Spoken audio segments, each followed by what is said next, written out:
Retour, c'est pour la deuxième partie avec notre invité. C'est un jeune agent de joueur. Il est de la Côte d'Ivoire, Mohamed Fofana. Mohamed, bonsoir. Bonsoir. Vous avez Neymar dans votre portefeuille? J'aurais bien aimé. Oui, bien aimé. Peut-être ça va se faire. Il y a Imed Hamam, qui est coach des U19 de Drancy, super technicien algérien qui est avec nous. Bonsoir. Bonsoir José. Et puis bien sûr, M. Noureddine Salut, que je ne vous présente plus. Salut José, salut à tout le monde. Voilà, et nous allons faire un petit tour auprès de nos réseaux sociaux, comme d'habitude.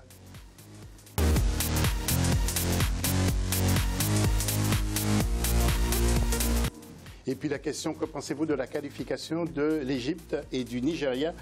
Première équipe qualifiée pour le mondial. Vous intervenez sur Facebook, mais aussi sur l'hashtag Africa24. Donc continuez à aller sur nos réseaux sociaux. Tout de suite, nous rentrons dans le vif du sujet.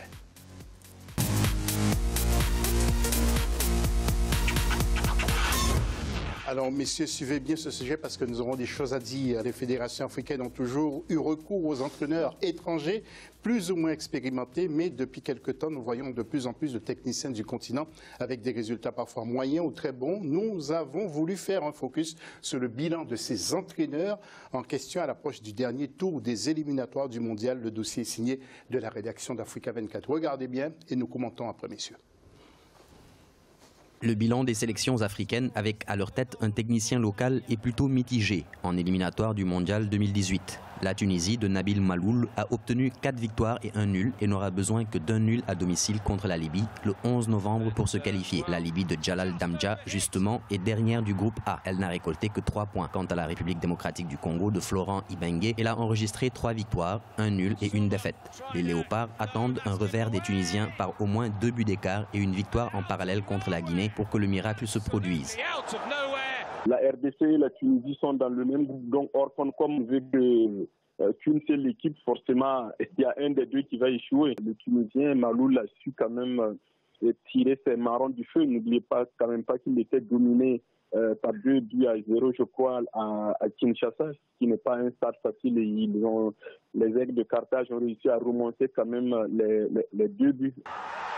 Du côté de la Guinée de Lapé Bangoura, 3 points seulement ont été pris en 5 matchs. La Zambie de Wetson Nyerenda a totalisé 2 victoires, 1 nul et 2 défaites, dont celle contre le Nigeria lors de la 5e journée. Le Ghana de James Kwesi Appiah ne participera pas à la Coupe du Monde après 3 éditions de suite. Classé 3e de la poule E, les Black Stars ont totalisé 1 victoire, 3 nuls et 1 défaite. Enfin, le Sénégal d'Aliou Cissé, à qui il reste 1 point pour prendre part au mondial, a remporté 2 matchs et fait 2 nuls. Kwesi Appiah, il arrive pas évident qu'il ait les mains libres. Bon, pour s'imposer, on a vu qu'à certains matchs même, il a écarté les siens. Aliou Cissé, lui, il a été beaucoup plus servi par les circonstances. Et personnellement, moi, je ne le juge pas en tant que Burkinabé, mais en tant que reporter sportif. J'ai vu les 2 matchs qu'il a disputés contre les étalons. Il ne m'a pas convaincu tactiquement. 3 équipes en quête d'une qualification sont dirigées par un technicien étranger. Le Maroc avec le Français Hervé Renard, la Côte d'Ivoire avec le Belge Marc Wilmots et le Burkina Faso avec le Portugais Paulo Duarte. Rappelons que le Nigeria, première équipe qualifiée, est dirigé par l'Allemand Gernot Rohr, tandis que l'Égypte, deuxième équipe à se qualifier, est dirigée par l'Argentin Hector Cooper. Très bon sujet sur lequel nous reviendrons tout à l'heure, mais tout d'abord un petit tableau qui vous présente les entraîneurs locaux qui entraînent les équipes. Alors, bien sûr, il y a Nabil Maloul, que vous voyez, Maloul pour la Tunisie. Il y a également Florent Ibenge, il y a M. Bangoua, donc pour la Guinée, Jalal Jamja pour la Libye, Wetson Nyerenda pour la Zambie, Aliou Touré pour le Sénégal, James Kwesi Appiah pour le Ghana. Et puis bien sûr, vous voyez Madjer, mais ils viennent d'arriver à la tête de l'Algérie.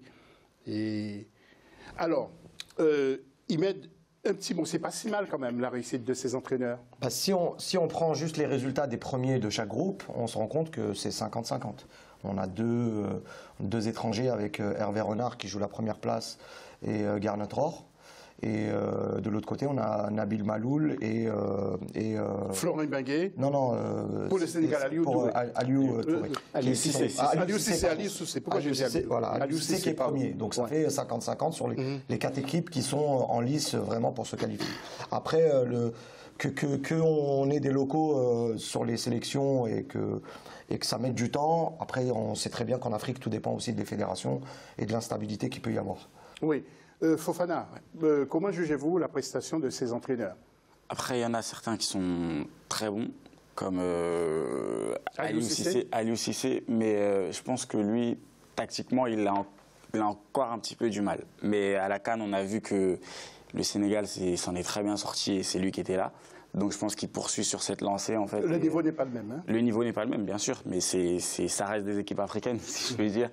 Et voilà, après, comme il a dit Imed, c'est 50-50. Ils sont classés premiers. À côté, il y a Hervé Renard aussi qui est classé premier. Donc voilà, ça se vaut en fait. Voilà, ça se vaut. Vous considérez Hervé Renard comme un Africain, vous, Noureddine? Non, c'est plutôt le fait. Et peut-être Gernot Roy aussi. C'est plutôt parce que ce sont des connaisseurs. C'est surtout ça. Ils connaissent bien le terrain. José, si tu veux mon avis là-dessus, le talent n'a pas de couleur, n'a pas de race, n'a pas de. On est d'accord. On est d'accord.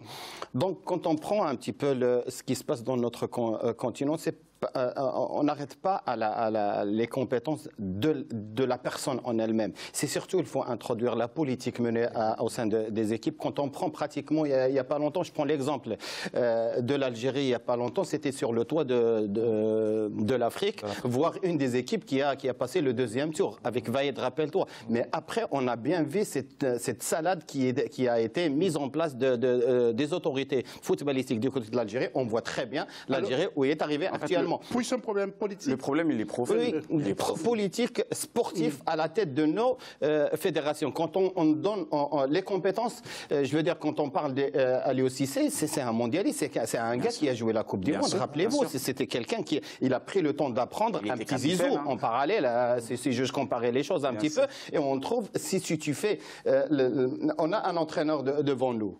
On les voit pas. Ça, c'est un autre sujet. On va les détailler. Mais on a plein de talents qui sont éparpillés à travers le monde. Et on a besoin, nous, les Africains, que prendre notre destin avec notre main. Personne. Et on a les talents. On n'a rien à envier à personne. Quand tu vois juste la finale de la Ligue des Champions, c'est qui les deux entraîneurs? C'est des Africains. Bien sûr. Mais je pense que justement, il a totalement raison. La formation, c'est en France, comme tu l'as dit, tu es parti une semaine à Saint-Etienne. Voilà, c'est-à-dire que la DTN, en France en tout cas, fait énormément de choses sur la formation des entraîneurs. Certes, après, la formation en elle-même, elle est un petit peu... voilà, c'est pas vraiment le réel problème. Mais la formation en Afrique, il n'y en a pas en fait. Moi, je trouve qu'il n'y en a pas. Parce que nos entraîneurs comme Ibengue, par exemple, il vient se former en France. Et je trouve pas ça normal, en fait. C'est-à-dire que les fédérations, que ce soit en Algérie ou en Côte d'Ivoire ou peu importe, même au Maroc, je pense que les fédérations devraient faire en sorte justement de former leurs propres entraîneurs. Oui, de faire un travail plus conséquent. Bien sûr. Messieurs, nous allons enchaîner. Merci pour ce point de vue justement sur les entraîneurs, que ce soit locaux ou les entraîneurs étrangers. Nous arrivons à la finale retour de la Ligue des Champions. Alors, je voudrais juste que vous regardiez, mais je pense que Noureddine l'a déjà vu, c'était l'ambiance qui existait pour le match aller à Alexandrie, en Égypte. C'était de la folie. Nous allons voir ces images dans quelques... Regardez ça. C'est du jamais vu, Noureddine, commentez avec moi. Enfin, oui, le public de l'Ali, il est très connu. Quand on voit déjà la rivalité qu'il y a au sein de ce pays entre le Zamalek et le Ali, c'est la bombonera. On dirait qu'on est en Argentine. C'est des équipes qui ont quand même un vécu, qui ont une histoire. C'est des équipes qui sont toujours sur l'élite africaine. Quand on prend l'Ali, c'est l'équipe du siècle dernier, rappelez-vous, c'est pas pour rien. Donc voilà, donc ils ont une certaine ferveur, ils ont un suivi de leur public. Rien d'étonnant. Et justement, nous allons maintenant voir le résumé de ce match retour où le Wydad a gagné à Casablanca sur le score de 1-0. Résumé avec la rédaction. Le Wydad Casablanca est sur le toit du continent. Les Marocains ont été sacrés champions d'Afrique ce samedi 4 novembre après avoir battu le club égyptien d'Al Ahly sur le score d'1-0. Malgré un début de match dominé par les Égyptiens, la tendance se renverse en deuxième mi-temps avec des Casablancais gonflés à bloc par les quelques 45 800 spectateurs du stade Mohamed V. C'est finalement à 20 minutes du terme que la délivrance survient. Après avoir surpassé son vis-à-vis, Achraf Ben Sharki délivre un centre que reprend de la tête Walid El Karti. Le Wydad Casablanca remporte la deuxième Ligue des Champions de son histoire et offre offre au Maroc ce trophée après celui de 1999 gagné par le rival du Raja Casablanca. De son côté, Al Ahly a manqué l'occasion de s'adjuger une 9e Ligue des Champions, la dernière ayant été soulevée en 2013. Ils mettent deux garçons à qui je voudrais rendre hommage, c'est le buteur Ben Cherki et puis Youssine Amouta, l'entraîneur. Ben Cherki, c'est pas le buteur. Hein. C'est pas le buteur, c'est ce que j'avais lu. El Karti. C'est El Karti. Écoutez, bien joué de oui. Alors bah écoute, sincèrement pour moi c'est la meilleure équipe qui a gagné cette finale. Moi je les ai vus contre l'USMA en demi-finale. Ils ont survolé pour moi la demi-finale. Bon, l'USMA au match aller a été très stérile et les Marocains ont été ils ont vraiment bien géré la demi-finale aller. Et puis au match retour, il n'y a pas eu photo entre les deux équipes. Et pourtant, ils étaient réduits à 10. C'est ça, à la 60e minute. Voilà, 60e minute. Ils étaient réduits à 10. Et ils ont vraiment géré. Et on regarde de l'autre côté, l'Ali est passé devant Tripoli en demi. Non, plutôt l'Étoile. Non, donc ils ont eu Tripoli, je crois, le tour d'avant. Le tour d'avant. Voilà, le tour d'avant. Donc ils ont éliminé aussi des bonnes équipes. Mais dans la maîtrise du jeu, les Marocains étaient vraiment supérieurs. Donc c'est un trophée vraiment mérité. C'était l'espérance de l'Étoile. Voilà, c'est ça. Et un petit commentaire maintenant sur le championnat avec Noureddine, avant de retrouver Fofana pour discuter avec lui sur le rôle d'agent. Alors, ce championnat en tableau, nous allons voir. Et la grosse surprise, justement, Noureddine, c'est Hassania Agadir qui est en tête devant Casablanca, Difa et ex-aequo avec Olympique de Safi. Et puis le dernier, c'est Wydad Casablanca. Quel commentaire ça vous inspire, Wydad dernier et puis le premier? Non, le WAC de Casablanca, c'est vrai qu'il a fait... tu sais que le calendrier dans le Maroc, je vais t'expliquer aussi que le championnat s'est arrêté pratiquement un mois pour laisser la place à la coupe. Parce qu'on a joué les quarts, les demi, et, le 16e, le 8e, dans un laps de temps très réduit. Très court. Donc en fait, on va dire ça déséquilibre un petit peu le championnat. Puisqu'il y a des matchs retard. Le fils de Rabat qui a joué la coupe contre la coupe de la CAF, elle a joué que 3 matchs. Par contre, celle qui est en premier, elle a joué pratiquement 7 ou 8 matchs. Donc le WAC n'a qu'un match. Hein. Son dernier, mais qu'avec un match. Donc, avec un match. Là, on regarde le FUS de Walid Regragui. C'est ça. Ils sont 5e, mais ils sont qu'à 3 points. Ils ont aussi des matchs en retard. Donc ils ont 4 matchs en retard. Voilà, ils ont 4 matchs en retard. Donc il faut ajuster, attendre, ajuster. Et en plus de ça, tu sais qu'une équipe qui attend cette Ligue des Champions depuis pratiquement 17 ou 18 ans, donc ils se sont vraiment concentrés sur la chose. D'accord. Merci, messieurs, pour ces précisions. Fofana, nous allons discuter avec vous pendant 2 minutes avant de remettre l'antenne. Justement, le rôle d'agent. Vous êtes jeune agent. Que faut-il pour devenir agent? Il faut s'y connaître en droit, du sport. Vous avez fait des études importantes pour ça. Comment ça se passe? Ou bien c'est la mode? Vous avez vu qu'il y avait des... Non, du tout. Je suis de formation footballistique déjà, parce que je jouais moi-même au football. Donc voilà, j'ai un petit peu baigné dans le football, si je veux dire, malgré mon jeune âge. Et ouais, donc pour devenir agent, il faut passer sa licence, la licence d'agent de joueur, donc à la Fédération française de football.